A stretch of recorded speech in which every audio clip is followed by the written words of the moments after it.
Welcome back to Friday with Mr. B. So we're looking at Kenya before independence and the Kenya today and the future we want for Kenya. Of course, Kenyans at that particular time found it very unbearable for the British to continue on with what they were doing in Kenya, and so they decided to take charge. I remember looking at one of the documentaries, and our founding father, Mzee Jomo Kenyatta, was being asked the question, when do you want independence? And he said, today, you know, without even thinking about it. Today. And Mr. B, you've told us at that particular moment when you were growing up, you felt there was something inside you that told you this is not right. You can't just shoot somebody, allow them to die, and allow also these children to just see it. And then you are not helping them. You're not helping them. Yeah. Tell us a bit about that turning point when now Kenyans decided this is enough, we want independence. Now already war went on escalating, as I explained earlier, and it had reached a point now that British realized this is a war you cannot win. And a number of things I came to learn from one of the British guy who became member of Parliament, Sir Michael Bradell. And I was chatting with him when he was very old, and he was in a cottage at the coast. And he told me that from British perspective, things got to a point where we could not understand how these people fight. And he told me that they were really above us in psychological warfare. That's what he told me. There was this horrendous picture that would make you even also feel. Mau Mau also went to the extreme. They had they had killed a British. So they skinned him, and they had cut the head, and then it was hoisted on a top of a pole, and with the skin there. Tit for tat. Yeah. So you can imagine these women, when they saw, psychologically they said, now he told me a governor who was now living in now what we call State House. Right. That's where a governor yeah. Stay. He had to tell women to go and spend some days there so that he can convince them not to go. And so you can imagine how things have really escalated. And now we come this point where Macmillan, who was Prime Minister in UK, had talked about wind of change in Africa, in all the places where there was colonial leadership. And they come to the conclusion, we are going to allow these guys to become independent. This Kenya. It was inevitable. It was now inevitable. They say, people in UK, they said this war has become very expensive, it's not sustainable. We are still spending £10,000 to catch one, so we cannot sustain. And so now independence came in. And now I was 63 is when I went to a high school. And I remember we walked like 15 kilometers to come to Nairobi to see all those lights coming up, and the flag, British flag is going down slowly, and the Kenyan flag is going up.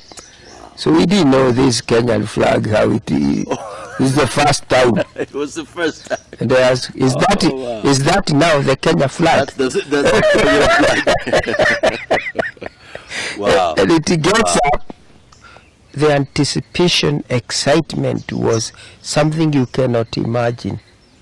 You know, your relations everywhere.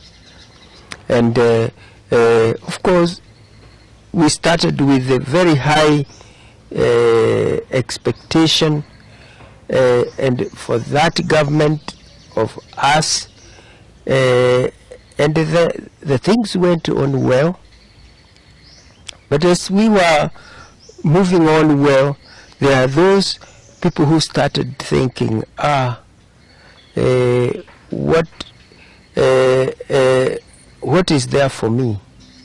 And of course, the feelings start to creep in that the home guards, the people who are assisting Britain, are the ones who are given the positions. And of course, Kenyatta was in this tight situation. Whether British, they are saying we want assurance that we are safe here. Yeah? And there is famous meeting at Nakuru when he said that we must forgive, but we will not forget. And you know, settlers, you could see their jubilation. But there are those on the other side who are feeling like Kenyatta has gone a bit more towards the British side. Yeah? But that is a long story. What happened is that we went on, this corruption you hear about started to appear now in the pages of our newspapers or in discussions, yeah, of those people closed. And then comes to the time Moi took over. He said he was following the footsteps of Kenyatta, and there was a deep feeling that he really isolated now Kikuyus in his 24 years of government. Yeah, but on the other hand, it's like he had felt there are also these sides which have never been developed. So let me focus there. Until now, there was need now for second liberation. Right. This second liberation is where now personally I was involved. Involved, absolutely. Because, you know. Yeah, yeah. And of course the new constitutional dispensation. Yeah. Mr. B, as we come to the close of today's show, Yeah. over half a century later, Yeah. we're looking at Kenya, and we don't have, you know, the British government taking charge or any other person. Yeah. It's really Kenyans, but we still have very key issues affecting us. Yes. And it's like we are still in that villageization, Yeah. where people cannot move, and if you move, there are all these spikes put, and constantly we are shown people who tried, Yes. but have failed, so to speak. Yeah. How can we rekindle that spirit that was there? Not so that we kill people, Yeah. but so that we come to that also place of being liberated once again. The beauty of it, Johnson, is that Kenyans realized that actually nobody gives you freedom in a plate. Yeah. Your freedom. You have within yourself to exercise that freeness, if there is a word like that. Yeah? And even for myself, what changed me is a conference I went to Zimbabwe in Harare, where communicators from Africa were meeting, and almost everybody was saying, oh, we need more freedom. We need the government to give us more freedom. And I don't know what it caught me When my time to speak came, I said, no, we should not be asking government to give us freedom. We should be asking government to show us where they get freedom. So that we also go get We it for go get ourselves. for ourselves. But you know, people laughed. But when I was coming back, I realized that's what it is. Wow. That Nobody gives you freedom. nobody gives you. So when I came, start writing, whatever I write, with full freedom, without consideration about anything, it's just I'm free. And of course that caught up with a lot of people. And I think when we look today, after all that struggle, I see Kenyans who are really free, thanks to this new constitution. Truly free. And if you look at the level of innovation, has really gone up. Sure, sure. And I feel very proud of the Kenya where I'm living today. We have challenges of corruption, but I know we are going to overcome. And the momentum is huge that we go to the next level. And this is where I see very many young people, a new Kenya, full of young people who are busy like bees. Yeah? And each of them is engaged doing something because they are free. And I also see a Kenya that will be beautiful and green,